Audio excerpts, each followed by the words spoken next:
Okay, Grayson Highland Loop. So in all cases I've parked at the backpackers overnight parking area. There's a lot here that's pretty well signed. And then I've gone up either the AT Spur Trail to get to the main trails or over to the Rhododendron Trail from the parking lot. I actually prefer this one. If you go northbound, then you get to see some nice areas here on the AT. This one avoids a little bit of the climb, but it's treed. So I've done a couple different loops. One is counterclockwise along the AT northbound up through the Rhododendron Trail. There's a connector here. Usually a lot of horses in this area, or ponies. Follow the AT down till you get over here to the Wise Shelter. The Wise Shelter does have some camping and hammocks in that area, good trees, either right at the Wise Shelter itself in that area, or after you go past the Wise Shelter, there's a creek that has water. There's also some spots along the creek that I found is pretty nice as well. So from there, possible overnight, a good place for water. I've continued along the AT, which is this green line here.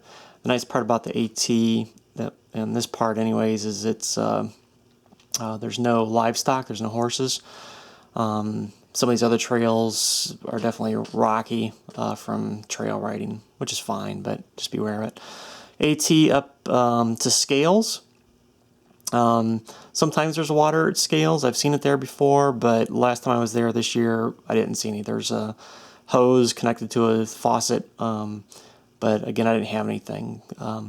So continuing on, you have a choice. You can either do the AT, which is the loop I've done, or you can do the Crest Trail. I'll talk about the AT for now because I did the Crest Trail counterclockwise or clockwise. AT kind of goes into the woods. It's a nice hike up through here, and then you can take the Pine Mountain Trail further on. I kind of did this AT. There's a junction up here where you can hop on the Crest Trail if you like, or you can take the Crest Trail. So the Crest Trail is going to be more views. It's along an old road. I like it. I like the views. The AT through here, and then the Pine Mountain Trail is going to be more wooded. All right, so you get to this area on the Crest Trail, and there is a spring here. And I've never been able to locate that spring, but I haven't spent a lot of time looking for it. But right in this area is where I shot some of the video of all the ponies in those trees that looked really nice. So probably a place I'd go back and look at camping or hammocking. Continuing on, the Crest or the Pine, you get up here to Rhododendron Gap. There's a nice little rock here, if you can see it, that you can climb up on and get nice views of the valley. Another water source, which is pretty good if you continue on from either the Pine or the Crest, is to continue on the Crest Trail. This water spring is nice because it's enclosed, so the livestock can't get to it, as opposed to this one up here, I believe is not enclosed and livestock can get to it. So may not be a big deal, but just be aware of that. So there's water here. There's some nice camping here. A lot of great spots for tent camping, which a lot of people do, and there are some places in here to hammock as well. So if you come down the Crest Trail a little bit, it's a really pretty area right through here between the Crest Trail and the AT. Actually, if you hike the AT, you really don't even notice that it's there, but if you come down the Crest Trail a bit, then you'll see it. So from there, you can either come back the AT and connect, which is what I've done on the counterclockwise loop. Or another option on either of these is you can go out to the Thomas Knob shelter area.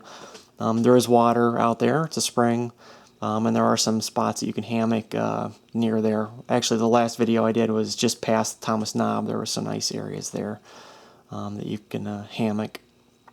All right, so anyways, I came back. So the counterclockwise, I mean, similar things. I just followed up the AT here. You can either do the AT up to Rhododendron Gap, or you can do the Rhododendron Gap Trail as another option. And really, the only thing that I did different is I took the Crest Trail back over to Scales, and then came down this Scales Trail. The top part here is pretty rocky, but once you get into this area here, it's pretty nice. And there was a nice, this last video I did, there was a nice camp spot right there. And again, if you can't get to that one, there's another of them along the river here. So again, good water at Wise, good water here on the Crest Trail, and good water source at Thomas Knob. Good camping at Wise, good camping kind of in this Crest Trail area, Thomas Knob. And there's places to camp along the Crest Trail as well if you so like. So that's what I've done. Again, just be aware, like I did pop up on this Virginia Highlands horse trail. It's just going to be rocky because horses have been on there. So anyways, I hope that helps, and have a good trip.